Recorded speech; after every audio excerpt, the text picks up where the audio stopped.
Goeiemôre gemeente. Baie welkom by vanoggend se erediens. Dit klink vir my so effens sag. As jy so 'n bietjie harder kan sit, sal ek bly wees. Geliefdes, wat 'n wonderlike voorreg om weer so hier by mekaar te kom as 'n geestelike familie en om ook so weer tyd te spandeer saam met die Here. Voordat ek met enigiets begin, wil ek julle vra, het julle vanoggend in die kerk ingestap en gesien hoe mooi is die mat wat ons daar voor het?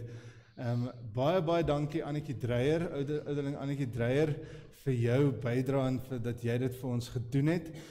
Is 'n groot stuk erfenis vir ons en ek sê Vrydag toe sê dit gebring het, dit is al vir my 'n simbool van waarheen ons op pad is. En wil julle moet mooi attentief kyk na die mat en die boodskap daarvan vir 'n klompie jare wat kom. As die mense in hierdie kerk instap, gaan hulle dit eers te sien. En sal dit die boodskap ook dra van wie ons is. So baie dankie daarvoor. Die geliefdes, vanoggend se erediens is ook vir ons kosbaar en ons is so dankbaar om ook die Here te kan loof en aanbid. En ek is dankbaar om so baie van julle vanoggend hier te sien. Ons dink dan nog steeds aan die wat swaar kry en wat ly. Ons dink veral aan Adele Supra, sy het al vir so lank wat sy swaar kry en wat sy deur so 'n moeilike tyd is. Ons bly bid vir haar. Ons dink ook aan Kobus Smoek, Sonja Slebush, ons dink aan Norman en Rina Best, ons dink en bid vir hulle, en dan ook Margaret Fourie, sy is vanoggend terug in die kerk, baie dankie ook, en baie welkom, ons is so bly, jy is terug, ons weet jy het nog steeds 'n paar uitdagings, en ons bly bid vir jou. Richard Henry, wat ook deur daai groot ongeluk was, ek was in die week bietjie by hom gewees, hy sterk goed aan, ons bly bid ook vir hom. Hy is deur 'n klomp operasies, sy hele pelvis, sy been, hy is deur 'n storie, so ons bly bid vir hom. Margrieta Els, wat stoei met kanker, ons bid vir haar. En dan Tannie Alta en Theo Pastorius. Tannie Alta was siek in die hospitaal en toe val Theo, so toe is hulle al twee in die moeilikheid. So ons bid vir hulle albei en ons dink aan hulle ook in hierdie moeilike tyd. Geliefdes, kom ons raak stil en dan bid ons vir hierdie mense. Here en Hemelvader, wat 'n voorreg om te weet, dat as ons sou opkyk na die hemele en uitroep, waar kom ons hulp vandaan? Dan is daar 'n stem uit die woord van die Here wat sê, ons hulp kom van die Here, wat hemel en aarde geskaap het. Ons weet dit verseker, Here, dat U ons nie alleen laat nie. Die maar nie net terugkyk en kyk wat met die kinders gebeur nie. U neem deel aan hierdie wêreld. U kom woon in ons en ondersteun ons, U gee ons krag. En daarom, Here, is selfs enige lyding en siekte, enige swaar kry, maar net nog 'n oomblik in ons lewens. Geen groot ding nie, al trek ons bitter swaar, o Heer, weet ons dit is maar klein, nietig in vergelyking met dit wat U vir ons beplan. Die heerlikheid wat U vir ons in die toekoms beplan, strek veel verder as enigiets anders wat ons aan kan dink. En daarom, Here, is ons nie bang nie, raak ons nie moedeloos nie, ons het moed, Here, omdat ons op U vertrou. Terwyl ons dit bid, Here, dan vra ons U vanoggend, ons vra, Here, vir genesing en herstel, en as dit U wil is, volkome nuwe mens wees, in elkeen wat ons vanoggend voorgelees het. Elkeen, Here, wat dit nodig het. Daar's so baie wat ons ook nie noem nie, Here, so baie wat nie hulle naam genoem wil hê nie. Maar Here, ons bid vir hulle ook en vra U, Here, om hulle ook krag te gee en genesing te bring. Ek bid dit so in U naam alleen. Amen. Geliefde broers en susters, kom ons sing saam 'n lied, 'n vreugdelied tot eer van die Here. Kom ons sing saam uit lied 177, Jesus groot bo almal. En so groet ons dan die Here.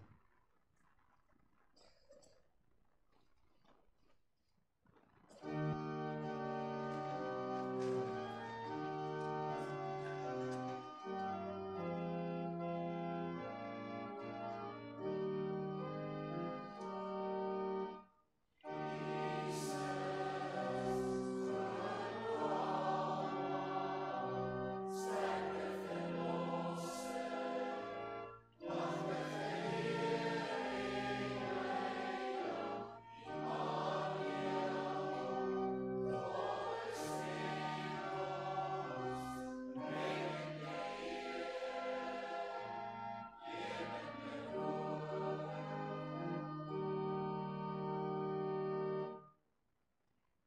Geliefdes in ons Here Jesus Christus, so sê ons verlosser en redder, die opgestane en verheerlikte Jesus Christus. Moenie bang wees nie, dit is ek, die eerste en die laaste, die lewende. Ek was dood en kyk, ek lewe tot in alle ewigheid. Ek het die sleutels van die dood en die doderyk.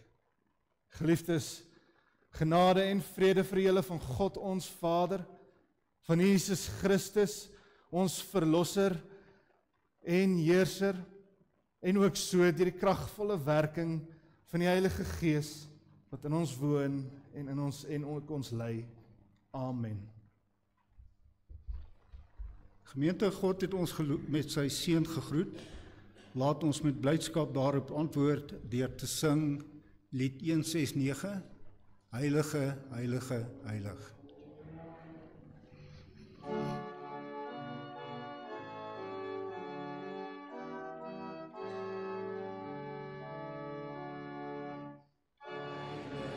Heilig, heilig, Heer God almagtig.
Broers en susters, God se wet eis 'n liefde van ons. Hoor hoe som Jesus die wet vir ons in Matteus 22 vers 35 tot 40 op. En een van hulle is 'n wetsgeleerde, het hom met 'n vraag probeer vastrek. Meneer, vra hy, wat is die grootste gebod in die wet? Jesus antwoord hom, jy moet die Here jou God lief hê met jou hele hart en met jou hele siel en met jou hele verstand. Dit is die grootste en die eerste gebod. En die tweede wat ons hiermee gelyk staan, is, jy moet jou naaste lief hê soos jouself. In hierdie twee gebooie is die hele wet en die profete saamgevat. Ons weet hoe liefdeloos ons teenoor God en teenoor ander mense is. Laat ons skuld bely met die sing van gesang, lied 495, 493, vers 1 en 5. Jesus neem die sondaars aan.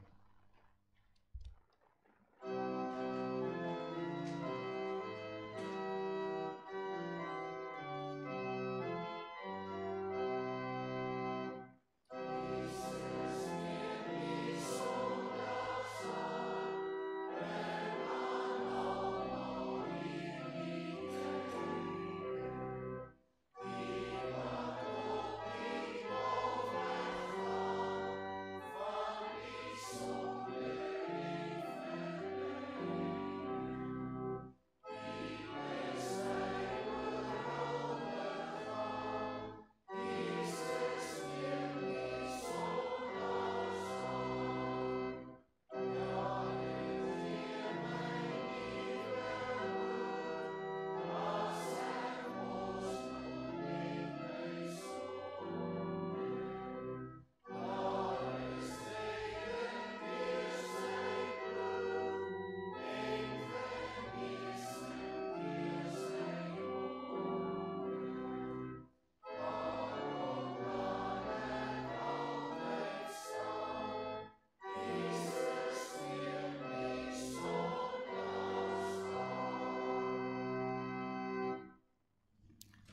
Broers en susters, ons het sopas in ons lied ons sonde voor God bely. Hoor dan God se genade uit Romeine 10 vers 9 en 10. As jy met jou mond bely dat Jesus die Here is en met jou hele hart glo dat God hom uit die dood opgewek het, sal jy gered word. Met die hart glo ons en ons word vrygespreek. En met die mond bely ons en ons word gered. Laat ons nou ons geloof bely.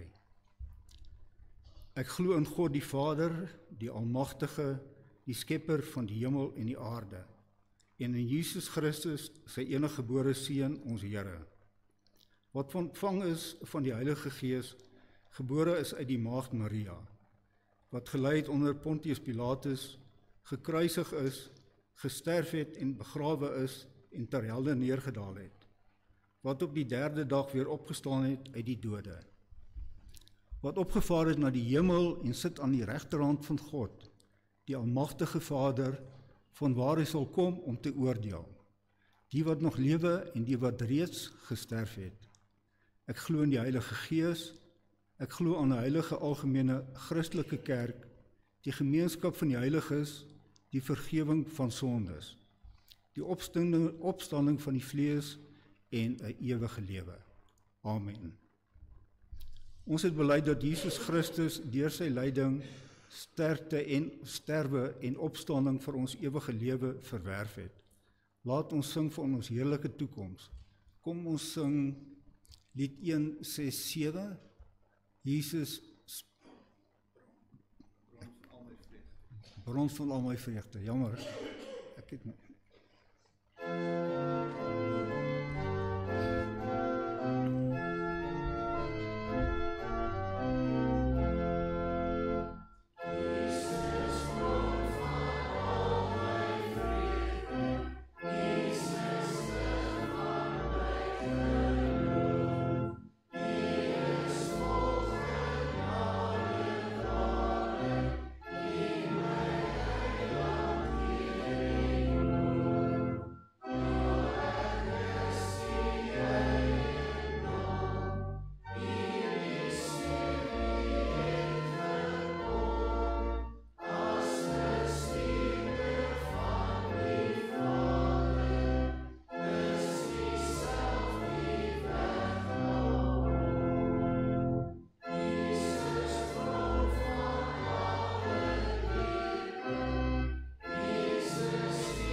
Geliefdes, kom ons sit net so, raak stil voor ons heilige God. Kom ons sluit die oë en bid saam.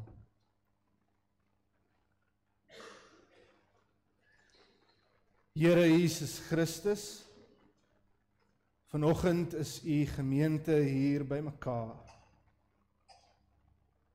En elkeen van ons wat vanoggend uit die bed uit opgestaan het, ons kerkklere aangetrek het, hierheen gery het en hierdie kerkbanke kom sit het, Heer, is hier nie vir 'n predikant of vir 'n preek of vir enige ander rede as om u alle lof en eer te gee, u te aanbid en ook, Here, nederig by u te leer, u wil te vra oor ons lewens en die rigting waarin u ons stuur. Elkeen van ons vanoggend is hier, Heer, omdat ons glo, omdat ons oortuig is van die evangelie wat na ons toe gebring is, en ons verkondig is, en wat ons geroep het tot 'n nuwe lewe.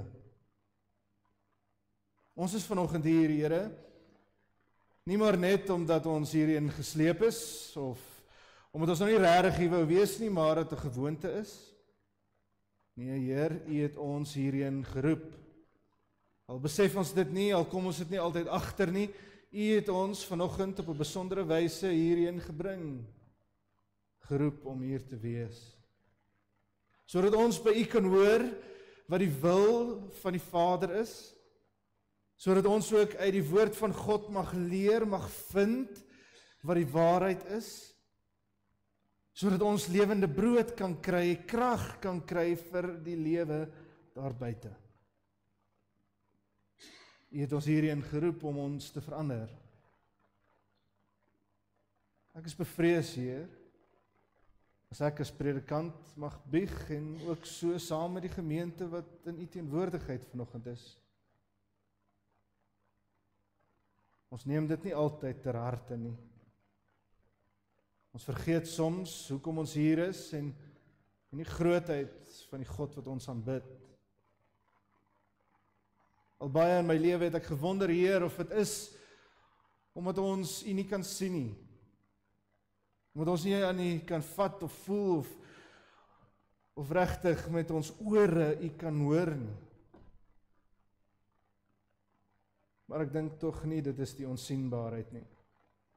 Nee, Here, dit sou te vlak wees. Want ons ag dit gering, Heer, omdat ons dalk so maklik, so vinnig gewoond kan raak aan die lewe daar buite, die dinge daar buite, en ook die geloof wat ons aan vashou. Ek wil bid vanoggend, Heer, dat U ons sal inspireer, krag sal gee, opbou, dat die geloof nooit 'n gewoonte saak word nie. Nie 'n gering, geagte gewoonte op 'n Sondagoggend nie. Maar dat U, ons Here Jesus, ja, Heer van die aarde, van die lewe, die een wat alles in stand hou, dat U, o Heer, die eerste plek in ons lewens inneem. So Heer, as U tog vanoggend uit die woord uit met ons praat, verander ons, bring ons tot nederigheid, sodat ons U bo alles sal stel. Want wanneer U eerste is, o Heer, dan vind ons lewens nuwe sin, nuwe betekenis en ook nuwe waarde. Ek bid dit so in U naam alleen. Amen. Broers en susters, ons het laasweek Sondag 'n bietjie uit Kolossense 1, die inleidingsgedeelte van Kolossense gelees, en 'n baie treffende gedeelte waarin ons gehoor het wie ons dirigent is, wie is ons Heer, en ons het saam mekaar gepraat oor hierdie pragtige gedeelte waarin Paulus vir die gemeente bid. Hy gee hulle erkenning vir die dinge wat hulle wel het, hulle geloof, hulle liefde, hulle hoop, en dan vra hy hulle om tot kennis van God te kom. En vanoggend lees ons verder, en Paulus se opvolgwoorde van daardie gedeelte af. Ons lees van Kolossense 1 vanaf vers 15 tot 23. En geliefdes, ook dan Paulus se woorde wat hier volg. Dit lees soos volg. Hy sê, die seun is die beeld van God. Van God wat selfs nie gesien kan word nie. Die seun is die eerste, verhewe bo die hele skepping. God het deur hom alles geskep,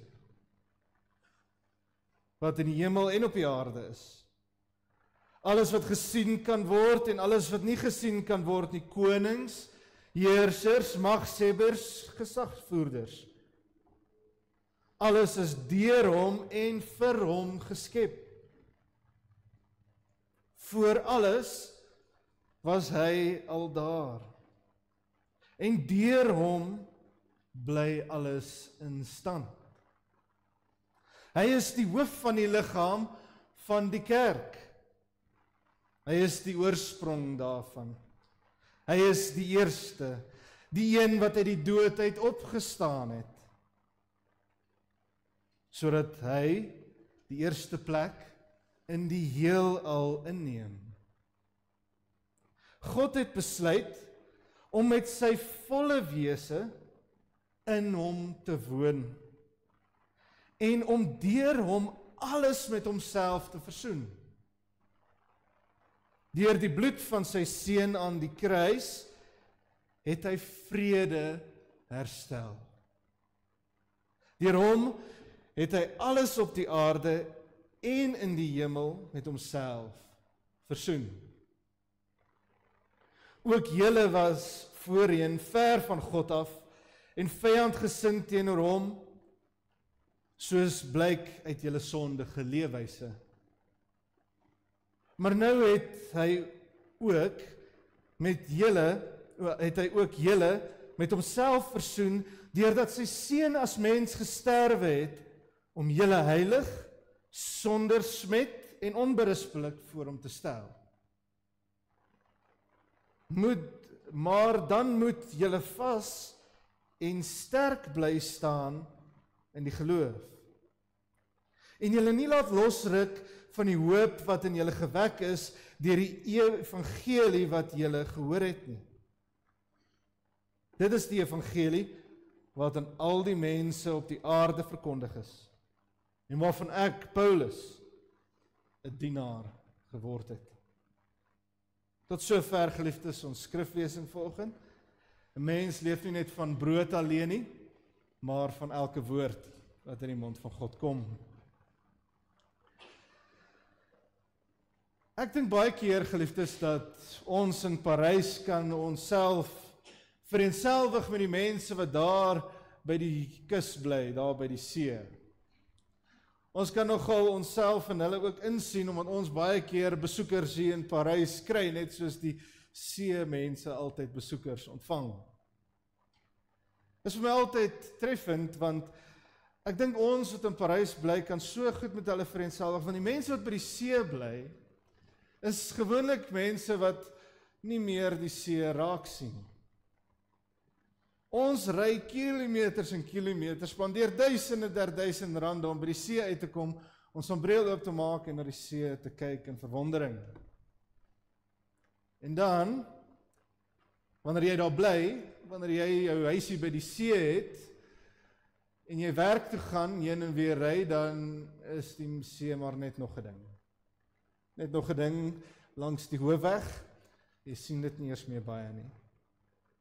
En so as ek dit sê, geliefdes, kan u ook dan ons daarin sien. Hier is 'n foto met my pragtige vrou geneem het gister, van die rivier, terwyl hy nou so 'n paar takke en boomstompe in het, na die vloed wat verby is dit tog 'n pragtige beeld van die Vaalrivier wat hier deur ons dorp vloei. Hoe mooi is dit nie? Wat ek gevind het in myself is dat baie keer as ek hastig op pad na iemand toe, of iewers heen, of as ek dink Breestraat gaan nou te besig wees en ry ek daar agter Boomstraat om, dan jaag ek verby die rivier. Ek weet nie eens meer of ek hom baie keer raak sien nie.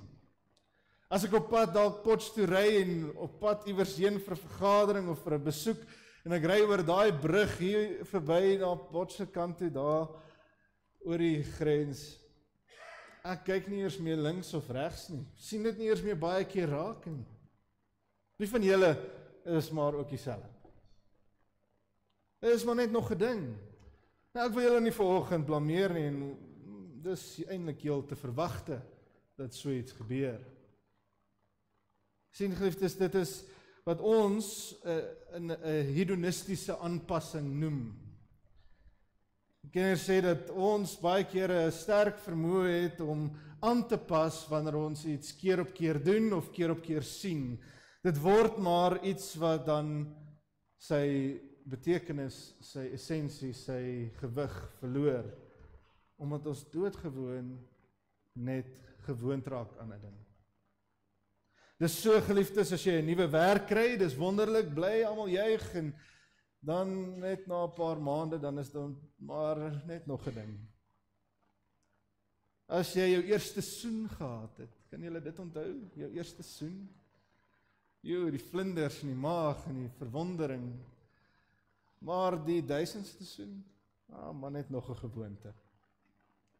En so ook as jy dink, jy kry dan, dink as jy trou in jou huwelik, die eerste troudag is so mooi, fenomenaal. Maar dit kan ook 'n gewoonte en 'n roetine word. En so geliefdes, dink ek, is dit met baie dinge. Dis so wanneer ons ly, wanneer ons swaar kry, as jy eers kanker kry, dan is dit verskriklik, maar naderhand word mens gewoond daaraan. Al is dit bitter swaar. Die dinge waaraan ons gewoond raak, die dinge wat ons baie sien, die dinge wat ons baie beleef, wat ons baie van hoor, kan baie keer vinnig sy betekenis verloor. Die probleem is dat dit ook met God gebeur. Dat dit ook gebeur met Jesus Christus, die Here wat ons aanbid. En Jesus Christus behoort hierdie diep gewig te dra in elkeen van ons lewe. Behoort 'n sekere plek in ons lewens in te neem, 'n sekere gewig te dra, en as ons aan hom dink of van hom lees, behoort dit ons tot ons knie toe te dwing, maar ek wonder hoe baie van ons nog tot ons knie toe gedwing word. Wanneer laas was jy oorweldig deur die teenwoordigheid van Jesus Christus? Sy geliefdes, die rede waarom ons soms net 'n sensitiwiteit of 'n gevoel of net die majesteiteit van Jesus Christus verloor, omdat ons dit vergeet is omdat ons nie 'n diepe kennis dra van wie hy is nie. En dit, geliefdes, is wat Paulus in sy teksgedeelte vanoggend vir ons wil sê. Paulus is besig met Jesus. En Jesus is vir hom nie maar net iemand uit die geskiedenis nie. Nie maar net nog 'n mens of net nog 'n offer van die Here nie. En sien, Paulus het in ons teksgedeelte laasweek vir ons herinner wie ons dirigent is, wie voor staan, Jesus, nee. En hy het vir ons gesê dat ons behoort om te ken. En in ons teksgedeelte vanoggend, dan sê hy vir ons, hier is dit, leer hom ken. Dis wie Jesus is. En die rede waarom hy dit juis vir hierdie gemeente gedoen het, 'n gemeente wat hy nooit eintlik self besoek het nie, is omdat hy geweet het van die invloed wat in hierdie gemeente instroom. So laasweek vlugtig ook gesê, dat hierdie gemeente, hierdie einste gemeente in Kolosse het 'n invloed gehad van allerlei kante af, van die Jodendom, van die Griekse gode, die godsdienst van die Romeine, die filosofie wat so lewendig was in daardie omgewing. En almal van hulle het iets met Jesus te doen gehad en het op 'n manier Jesus probeer uitbeeld, maar hoe meer hulle dit doen, hoe meer dit net Jesus net nog 'n saak geword het, maar net nog 'n deel van die godendom geword het Jesus sy gewig begin verloor. En wat ek daarmee bedoel, moet u duidelik hoor, want ons doen maar dieselfde. In daardie gemeente het daar begin gedagtes ontstaan, dat hulle dalk engele aanbid. Nou, Jesus is maar net soos nog 'n engel, 'n boodskapper van die Here. Soos 'n engel wat neerdal uit die hemel en 'n boodskap kom bring vir die volk of vir een of ander profeet. So het Jesus uit die hemel neergedaal en vir ons kom boodskappe gee. Net nog 'n engel. Of in die gemeente het daar ontstaan dat Jesus was 'n baie goeie profeet, ook soos die moslems, die islamiete vandag ook erken en bely. Jesus is maar net 'n profeet wat allerlei dinge gesê het, wat die toekoms voorspel het en 'n goeie morele leefwyse aangebied het. Ook die idee dat Jesus dalk maar net 'n blote offer was. Dat in sy liggaam wat hier was, ja, hy mag dalk 'n verteenwoordiger van God gewees het, amper soos iemand wat 'n boodskapper is, iemand wat maar net 'n boodskap kom oordra, wat dan soos 'n lammetjie geslag word vir my en jou sondes, oor die nederigheid van Jesus Christus. Die gevaar wat hierdie gedagtes inhou, is dat Jesus sy werklike en ware plek verloor. Hy verloor dit in ons lewens. Ek sien dit, geliefdes, in ons kerke, in die wêreld daar buite, in die godsdiens en in die kerk in Hebreë. Deesdae is ons in stryd met die wat ongelowig is, die ateïste. Hoe fascinerend is dit nie, geliefdes, hoe obsessief mense kan raak om Jesus Christus se bestaan, sy werk en alles wat daarmee saamgaan te bewys. Om te wys dat hy was regtig daar, julle moet ons glo. Hy was daar, hy's regtig. As iemand ons teenstaan, dan val ons hele geloof in mekaar, ons sak in mekaar as mense maar net iets van Jesus sê en dit wil hom net so bietjie skeef trek. Ons is so, geliefdes, in 'n samelewing waar selfs Jesus in kompetisie is met ander godsdienste. Ons as Christen gelowiges voel dit is ons verpligting om te sê dat Jesus en Mohammed of Boeddha of wat ook al godsdienst jy aan kan dink of een of ander filosofie of leefwyse, hulle is in stryd met mekaar. Een moet hoër wees as die ander een en ons as Christene is die vegters vir hierdie Jesus en ons wil hom bo uitkry. As dit u is, en u dalk vandag vir my sê, maar Dominee, dis maar hoe ek gedink het oor dit. Maar wil ek vir u sê, jy moet mooi na Paulus luister. Jy moet hoor dat Jesus Christus is nie maar iets wat in stryd is met iets anders nie, nie iets wat ons moet opstoot nie, nie demiurg of 'n demigod soos Hercules nie, nie net iemand vanuit die geskiedenis, uit 'n geskiedenisboek, 'n Bybel wat in die geskiedenis geskryf is waarvan ons lees nie, maar hy was en sal altyd wees die eerste en die verhewe bo die hele skepping. Nie in kompetisie met enigiets nie, nie in een of ander stryd nie of in geveg vir jou erkenning nie, maar hy neem die plek in bo alles. En hy doen dit, en Paulus verduidelik vir ons dit, in die woorde van 'n vers, in die eerste helfte van ons teksvers vanoggend. Nou hierdie teksvers vanoggend, wil ek hê u moet iets van eers kennis neem. Teksvers vanoggend is mooi geskryf. As jy dit in die Grieks lees, dan kom dit regtig tot 'n mooi lewe. Nou ek sou dit nou nie vanoggend kon doen nie, want ek dink nie julle sou dit baie waardeer het nie. Maar die kunstigheid daarvan is baie mooi. Dit is eintlik soos 'n tipe lied. Nou hierdie lied het 2 dele. Die eerste deel praat oor die skepping en Jesus se plek in die skepping en die tweede deel praat oor Jesus se nuwe skepping en die versoening. En so in die eerste deel daarvan dan maak hy, Paulus maak hierdie belydenis, hierdie erkenning. Hy sê in besonder, sê hy vir ons, die seun, dis vers 15 en 16, die seun is die eerste, verhewe bo die hele skepping. God het deur hom alles geskep, wat in die hemel en op die aarde is. Nou geliefdes, hierdie is 'n baie pertinente en belangrike belydenis om van kennis te neem. Want ons vlak denke rondom Jesus, sit Jesus 2000 jaar terug. Selfs ons as gelowiges is soms geneig om te praat van voor Christus en na Christus. Van die tyd voor Christus en die tyd na Christus. O kind van die Here, ek wens ons kan maar net ophou daarmee. Want Christus is nie maar net iets wat gebore is in hierdie wêreld in nie. Hy was nog altyd gewees.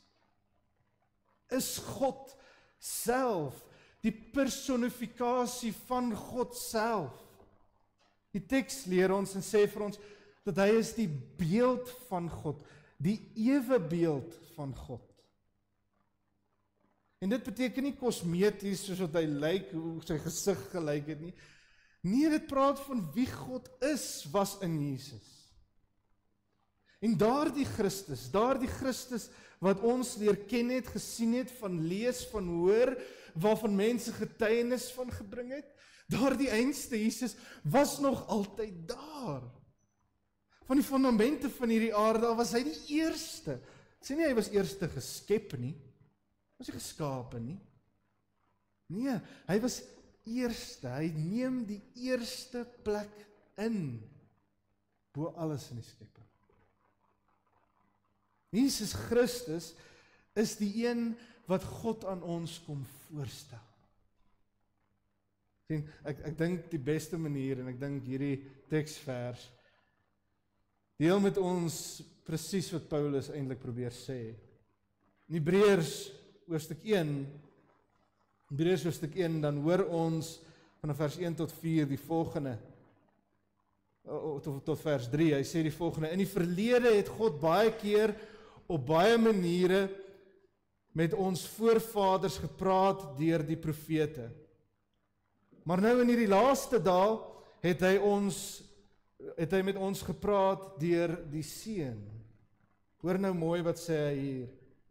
God het hom deur wie hy die wêreld geskep het, ook erfgenaam van alles gemaak. Uit hom straal die heerlikheid van God, en hy is in die ewebeeld van die wese van God gemaak. Hy is die ewebeeld van die wese van God. Nou, as u dit lees, moet u hoor wat die skrywer van die Hebreërsbrief sê. Hy sê hy is die ewebeeld van die wese van God. Met ander woorde, die geaardheid van God. Die diep wese van God. Was jy al ooit in jou lewe verkeerd verstaan? Net omdat mense na jou gekyk het. Dalk het iemand jou iewers gesien en jy was nie gelukkig nie, jy het 'n frons op jou gesig gehad, of wat ook al dit mag gewees, en hulle het jou dadelik opgesom as iemand wat kwaai en onaangename mens is. Daardie eerste indrukke. Maar as hulle jou leer ken en hulle leer wie jy is in jou wese, dan begin hulle iets anders raak sien. Dis omdat daar iets anders as hierdie kosmetiese buitekant is, nee. Maar daar is iets anders in jou. Jou wese is meer as wat jou voorkoms is. So wanneer hierdie Paulus aan ons kom gee die beeld en sê, Jesus Christus is nie maar net een uit die geskiedenis nie, hy is die beeld van God, dan sê hy nie dat hy lyk soos God nie, of dat hy die voorkoms van God het nie, maar hy neem die volle wese van God in.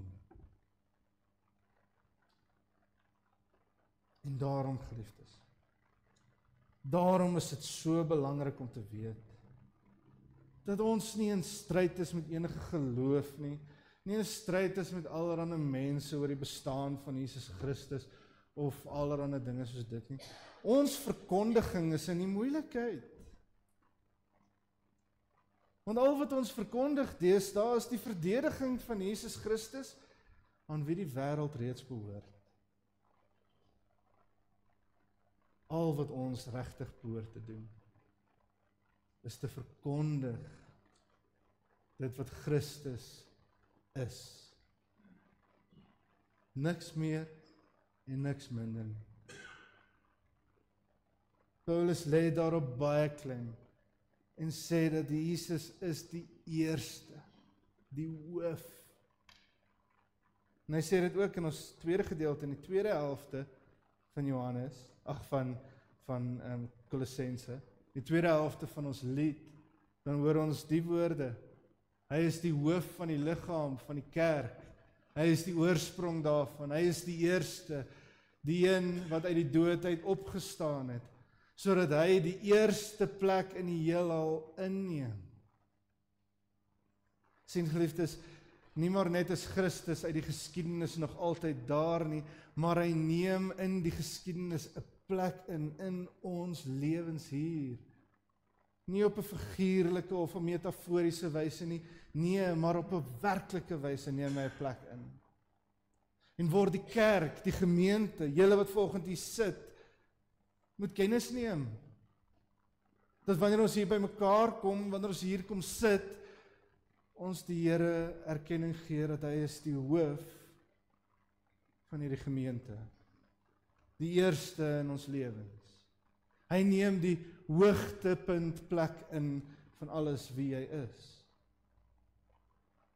Dis hoekom ons hier is. Ja, jy kan dalk op jou eie stil in jou gebedskamer, waar ook al jy jouself bevind, die Here as eerste bely. Maar die oomblik wanneer jy in hierdie gemeente kom sit, jy op hierdie sagte banke kom sit, en jy kom om die woord van die Here te hoor, dan kom jy nie net vir 'n boodskap nie, jy kom om 'n belydenis te bring, 'n erkenning, dat hier, saam met almal hier, neem Christus die eerste plek in van ons lewens. Dat ons as 'n groep gelowiges, as broers en susters, ons neem kennis van God. Neem kennis van wie hy is, van wie Christus is in ons lewens. Sien geliefdes, wat hy doen is, hy sê op hierdie wyse, die feit dat hy uit die dood uit opgestaan het, is vir ons hierdie erkenning, hierdie belydenis dat hy die eerste plek in ons lewens inneem, want sonder hom is ons niks. Want die opstanding is die waarborg. Is die enigste waarborg. Die waarborg dat Christus ons kom red het. Sonder die opstanding uit die dood is ons niks. En hy sê ook in die tweede helfte van die lied die volgende. Hy sê deur die bloed van sy seun aan die kruis het hy die vrede herstel. Deur hom het hy alles op die aarde en in die hemel met homself versoen. Weet jy wat bedoel hy daar? Hy sê vir jou, Jesus Christus is nie net iemand van wie jy lees nie, maar is lewend naby aan jou. Die feit dat Jesus Christus gesterf het aan die kruis vir jou sondes, het hy vrede herstel. En eintlik waarna Paulus daar verwys is, hy het 'n stuk teruggebring van die skepping wat verlore gegaan het met die sondeval van die mens. Toe Adam en Eva gesondig het en 'n skeiding gebring het tussen God en mens, het Jesus Christus met sy dood dit kom herstel en vrede gemaak. Hy het ons kom versoen met God. Sodat dit wat hulle beleef het in die tuin van Eden, met al die pragt en mooi wat daarmee saamgaan, kan selfs in hierdie gemors van 'n wêreld moontlik wees. Ja, dit wat hulle gehad het, is nie ver van ons af nie. Dit is juis herstel. Dit sê vir jou, en jy moet dit hoor. Jy lees nie net van Jesus in die verlede nie, uit die Bybel nie. Hy leef. Hy leef in jou, by jou, naby jou. Hy het homself versoen met jou. Jy het vrye toegang tot hom. Hy is 'n werklikheid. Hy is 'n werklikheid in my lewe, in wie ek is. Is hy 'n werklikheid in joune? Dit is iets anders as jou koning, maar net op 'n troon sit daar ver, nee. Dis amper soos wanneer ons heersers vandag neem ons kennis van hulle daar op die TV en om so van ver af. Onbekend en vreemd. Ons heerser is nie so nie. Hy het homself met ons versoen. Jy kan voor hom verskyn, jy mag tot hom nader. En toe Moses voor God verskyn het, het hy sy kop bedek en die glans van God was te veel. Geliefdes, u kan daai sluier afgooi, daai bedekking is nie meer nodig nie. Moses sy skoene uittrek en en op heilige grond gaan stap met bibber en beef vir God verskyn, is nie meer nodig nie. Want Christus is toeganklik, naby, hier. Dis 'n lewende God, geliefdes. Nie net 'n Bybelgod nie. En as ek praat van 'n Bybelgod, bedoel ek, is nie net 'n klomp verhale nie. Jou gebedslewe behoort uit te maak 'n diep verstaan, 'n diep kennis dat God na jou luister. Dat Christus jou hoor. En nie maar net jou hoor nie, maar dat hy ook met jou praat. Dat jy ontvanklik moet wees wanneer jy dit ontvang. Dat jy nie met jou ore hoor soos wat 'n mens met jou praat nie, maar op 'n wonderlike basis dat God homself aan jou openbaar in jou lewe vandag. Hy het homself versoen met alles wat op aarde en in die hemel is. En daarom sê hy in ons laaste gedeelte, hy sê, daarom, geliefdes, moet ons vas staan in die geloof. En ons nie laat losruk van die hoop wat in ons gewek is deur die evangelie. Ons moet vas staan.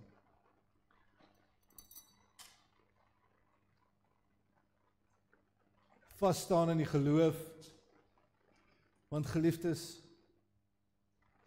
ons was eens ver van God af. Afsydig, onbekend, bevlek met sonde en al ons sondelas.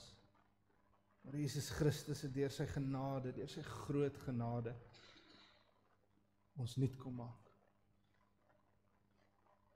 Hy het ons 'n nuwe plek in sy koninkryk kom gee. Hy het ons kinders van God kom maak. Deur die bloed van sy seun is ons verlos en is ons oortredinge vergewe kragtens die rykte genade van God, wat in al sy wysheid en insig so oorvloedig aan ons geskenk is. Hy het kragtens sy besluit en voorneme die geheimenis van sy wil aan ons bekend gemaak en deur Christus tot uitvoering gebring op die tyd wat hy daarvoor bepaal het. Dis die woorde van Efesiërs 1. En wat Paulus in Efesiërs 1 daarmee bedoel, is dat daar was 'n tyd wat Jesus gekom het, maar dit is net daardeur waar ons redding vind. Maar dit beteken nie Christus het net in hierdie wêreld ingekom as 'n deel van hierdie wêreld nie, as 'n stukkie van hierdie wêreld nie, as maar net nog 'n deel van jou lewe nie, as iets waarvan jy moet kennis neem nie. Nee, hy maak uit die volheid van alles wat jy is. Jy het gehoor uit hierdie lied wat Paulus gesê het, hy sê Christus, die seun, hou alles in stand. Dis nie die seisoene nie, geliefdes. Dis alles wat jy is, wie jy was en waarin jy op pad is. Dis die volheid van jou lewe, jou biologie, jou geestelike lewe en alles waarna jy toe gaan. En daarom, geliefdes, moet ons vas staan in die geloof en nie laat losruk van die hoop wat in Christus is nie. Die oomblik as jy hierdie dinge besef, en ek dink vanoggend as ek begin afsluit, hierdie is die rede waarom ek so ernstig daaroor praat. Ons kan soms so gou perspektief verloor. Dit is amper asof dit is soos wanneer jy so vinnig verby die rivier ry en nie kennis neem daarvan. Wanneer die lewe begin ons oorweldig. Wanneer die swaar gewig van die dood ons tref. En die verlange begin inneem. En wanneer alles net te veel begin raak. Dan verloor Christus sy plek. En ons begin sing, voel jy soms of die Here te ver is. Twyfel jy soms aan God se bestaan?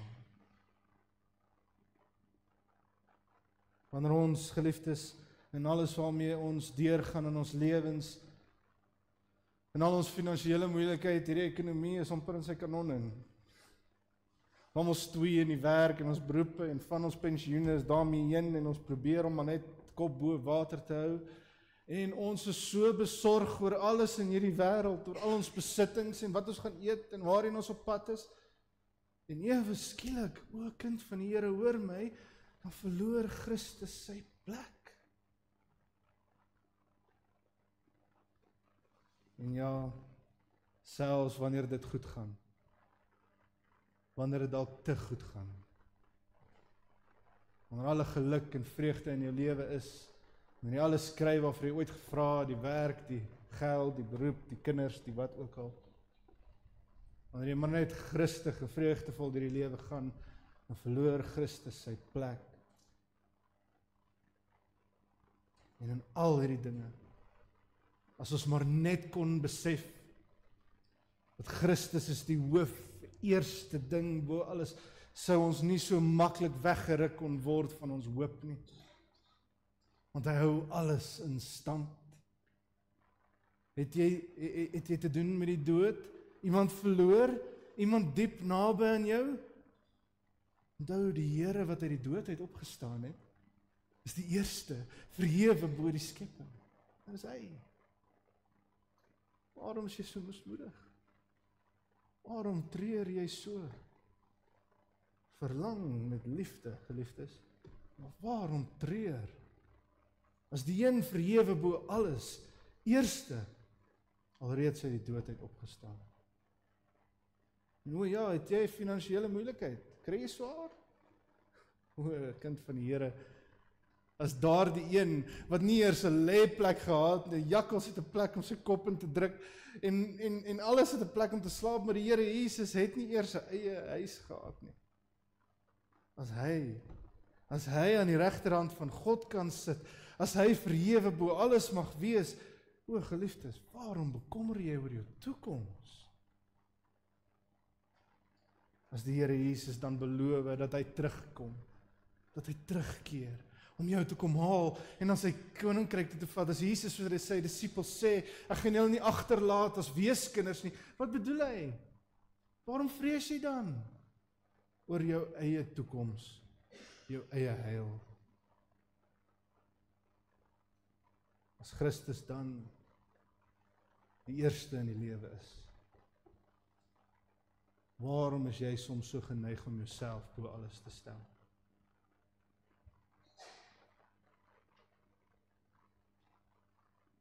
Jy moet jouself verneder, verlaag en nederig maak. Vanoggend erken en bely, kennis neem, weet dat hy is die eerste. As Jesus in die eerste brief van Openbaring, hier is nou regtig my laaste woord. Eerste hoofstuk van Openbaring, vir die eerste keer Johannes ontmoet. En Johannes vir Jesus sien.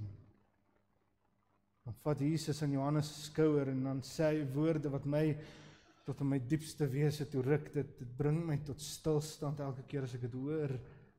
Openbaring 1 vers 17 tot 18, en vat Jesus aan sy skouer en hy sê vir hom, moenie bang wees nie. Dit is ek, die eerste en die laaste, die lewende. Ek was dood en kyk, ek lewe tot in alle ewigheid. Ek het die sleutels van die dood en die doderyk.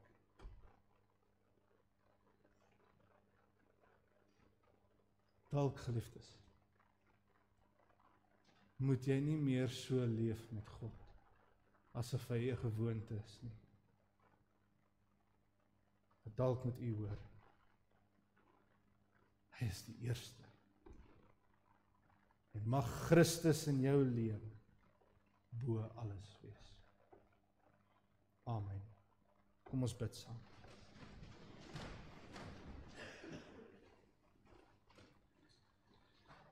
Hemelse Vader en Heilige God, Here, ons aanbid U, stel U voor alle dinge Want U is die een wat eerste plek inneem. Ons is nie meer vreesagtig of onseker oor ons eie kerk en geloof nie. Ons wonder nie meer oor die plek wat U inneem nie. U is nie in stryd met die godsdienste daar buite of met die mense en daar die ongelowiges nie. Nee, U is die eerste, die een wat was en wat is en wat kom. U is die een wat nog altyd van die fondasie van hierdie aarde af daar is. Deur U het alles ontstaan en vir U is alles geskape. U hou alles in stand. O Here Jesus, so maklik neem ons van die kennis in ons lewens as maar nog net 'n deel, soos iets wat in ons kamer of in ons huis rond lê. Soos 'n Bybel wat iewers op 'n sitbank of daar by 'n tafel, koffietafel rond lê. U is nie maar net dit in ons lewens nie, Heer. U is die volheid, die heelheid, die totaliteit van wie ons is. Of ek dan nou by die skool, by die universiteit, by die werk of in die aftreeoord, of waar ook al ek myself bevind, my in hierdie wêreld tog aanskou en ek wonder oor my lewe, dan is dit U, Heer, wat op al daardie plekke eerste kom. U is en was en sal altyd wees bo alles. Daarom, geliefdes, daarom, Here, daarom ons geliefde Heer, is ons nie bang nie. Nie mismoedig nie, nie sonder hoop in hierdie wêreld nie. Want ons weet die een op wie ons vertrou,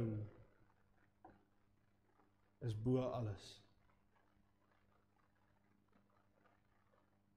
Vir die van ons, Heer, wat twyfel, wat wonder, laat hulle deur U Heilige Gees tot U almag, U heerlikheid kom. Dat hulle mag sien, daar is niks bo U nie. Ek bid dit so in U naam alleen. Amen. Geliefdes, kom ons sing saam tot eer van die Here, kom ons groet vanoggend die Here en gaan die wêreld in met 'n lied en erken die plek wat hy in ons lewens inneem. Ons sing saam lied 514, ek weet verseker. Kom ons sing. Thank you.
Geliefdes, ontvang die seën van die Here.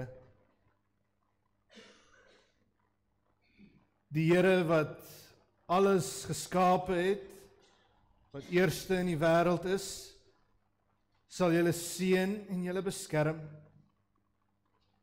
Die Here wat jou eerste raak gesien het, jou eerste lief gehad het, sal tot julle redding verskyn en julle genadig wees. Die Here, die eerste, die lewende, die begin en die einde, die Alfa en die Omega, sal julle gebede verhoor en aan julle vrede gee. Amen.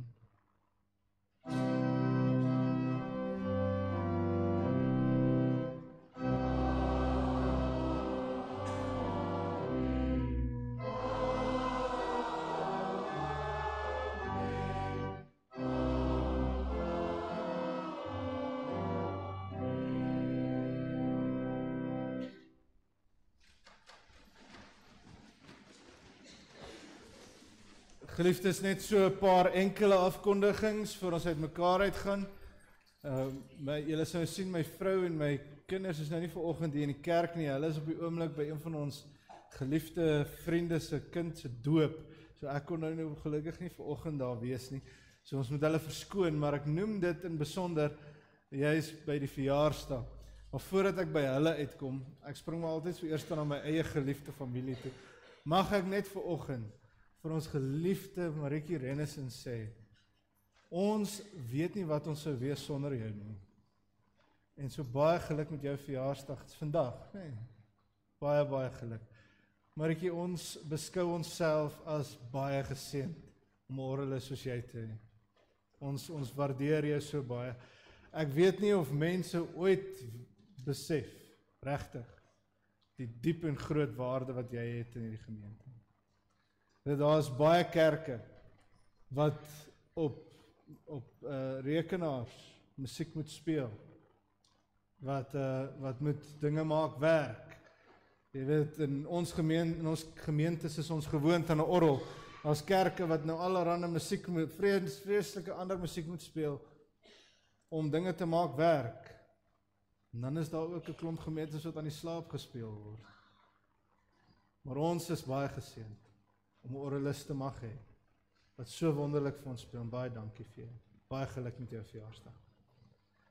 En dan weet ek, my vrou gaan sekerlik nou ook luister na die preek.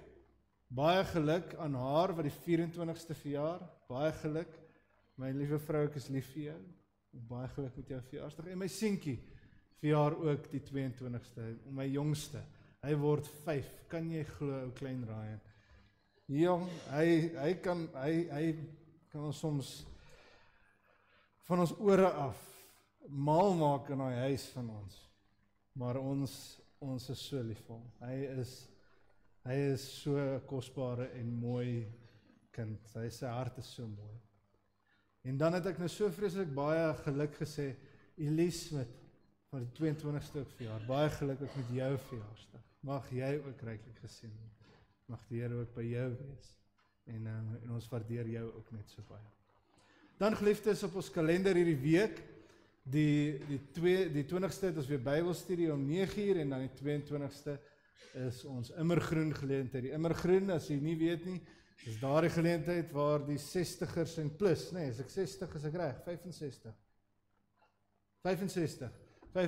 en plus, wat by mekaar kom en lekker aktiwiteite saam geniet, is 'n lekker samesyn, kom deel daarin. Dan geliefdes, ons vra ook so weekliks vir julle om asseblief ons te help, as daar van julle is wat weet hoe om 'n koek te bak, of pudding te maak, of wat ook al dit mag wees, beskuit te kan bak. Asseblief doen dit, en bring dit vir ons kerk toe, vir die bazaar. Ons het asseblief julle bydraes nodig, om ook hierdie bazaar sukses te maak. Die 25ste Mei, voor die 25ste Mei, vra ons asseblief, as enigiemand vir ons bakmargarine, meel en suiker kan bring, dan sal ons baie dankbaar wees. En dan dit gesê, vra ons asseblief, neem kennis dat die 7de Junie is ons bazaar. En ek sê dit nou in die week vir iemand, dit is ons 100ste bazaar, kan julle dit glo? Dit is ons kerk se 100ste bazaar, ons is 100 jaar oud, En ons het vir 100 jaar bazaar gehou. En so geliefdes, kom ons maak hierdie bazaar dan die grootste bazaar wat hierdie 100 jaar nog ooit gesien het. Die beste bazaar. So asseblief, die tema is 'n boerebazaar. So almal van julle wat tafels het, ons het nou gepraat in die week dat dit is so van Tuka tot nou tipe van 'n boerebazaar. So as jy nou soos 'n voortrekker boer wil aantrek, dan doen jy dit, bring jou tafel, trek so aan. En dan as julle nou moderne boere is, ek weet van julle is, asseblief trek daar maar net soos jouself aan en kom asseblief. En so kom ons maak hierdie bazaar 'n wonderlike fees. Dan geliefdes, daar's pastye steeds te koop. Ek hoor vanoggend daar sal oor die 400 pastye verkoop. So asseblief kom bestel nog. Daar's van 20 tot 21 Mei bak hulle nou weer pastye net teen R15. Koop vir jou en kry vir jou en kom ons maak dit ook 'n sukses. Dan geliefdes, ons Rings jeugkamp is die 24ste en 25ste Oktober. Asseblief ouers, neem asseblief kennis daarvan. Vir al ons kinders van die senior groep in die laerskool tot en met die hoërskool, asseblief almal van julle is welkom. Die tema hierdie jaar is die kinders van die lig. Ons probeer elke jaar hierdie kragprop tema aanvoer en so dit is altyd 'n wonderlike belewenis vir die kinders, 'n groot sukses deur die jare al gewees, 'n groot klomp kinders wat elke jaar gaan. Asseblief, die van julle wat al daar was sal kan sê dit is baie lekker. Asseblief, kom ons kyk hierdie jaar, ons maak dit ook weer sukses. Julle is welkom, die inskrywingsvorms is nog nie beskikbaar nie. Asseblief, neem net so lank kennis van daardie datum. En dan 'n datum wat ek dink baie belangrik vanoggend is, asseblief om van kennis te neem. Ek het nou 'n paar mense al gehad wat my nog vra het en nog nie seker is nie. Die 14de en die 15de Junie is ons eeufeesbyeenkoms. Ons vra almal in die gemeente, almal van julle asseblief om in daardie twee geleenthede by te wees en deel te neem. Dis 'n groot stuk geskiedenis waarin jy deelneem. Dis 'n 100 jaar se erfenis. En dis nie net 'n erfenis waar ons sê, o, hoe wonderlik is dit dat ons 100 jaar oud is nie. Dis nie waaroor dit gaan nie. Dit gaan ten diepste daaroor, geliefdes, en jy moet dit hoor. Dat vir 100 jaar, van die jaar 1925 af, was die Here Jesus Christus in hierdie kerkgebou aanbid, gedien en geloof. En vandag nog kan ons dit doen. Met die hoop op die toekoms dat ons vir die res van ons lewens tot in ewigheid dit steeds kan doen. Kom ons gee die Here dank en erkenning dat vir 100 jaar in Parys die naam van Christus bo alles was. Dan geliefdes, ek beloof ek's nou op die einde. Emma skink vandag vir ons tee. Kom drink asseblief 'n koppie tee nou na die diens. En dan is dit ook volgende week wyk Horeb. Die finalejaars moet asseblief vir my net sommer in die klasse bymekaar kom na die diens. Ek weet ons gaan nou nie noodwendig vandag klas hê nie. Gert, as ek reg, ons gaan nou nie klas hê nie, maar hulle moet net asseblief nog steeds bymekaar kom dat ons net vinnig kan praat. En dan wil ek net vir julle nog so 2 minute vra. Ons belydennisklas het 'n verteenwoordiger wat ook 'n afkondiging gou wil maak voor ons dan vir mekaar totsiens sê. Baie dankie Henk.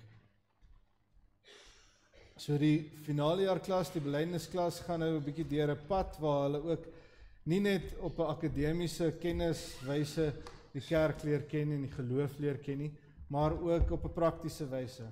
En so hulle het ook 'n projek wat aan hulle gegee is, wat hulle ook nou moet hanteer, en so baie dankie Henk ook daarvoor. Môre gemeente, ons as finale jare doen 'n omgeeprojek. Ons vra asseblief dat almal hulle ou klere en skoene vir ons sal kom afgee by die kerk in die kantoor. Daar is 'n groot behoefte onder ons gemeenskap aan mense wat nie wintersklere het nie. En ons as finale jare wil graag net 'n verskil maak en 'n paar mense kan help in ons gemeenskap. Baie dankie. So asseblief bring vir ons julle wintersbaadjies, wintersklere. Julle is welkom om dit in die kantoor te kom afgee. Ons vra julle mooi om ons daarmee te ondersteun. Baie dankie vir julle en mag julle dan nou 'n geseënde dag verder hê. Totsiens vir julle almal.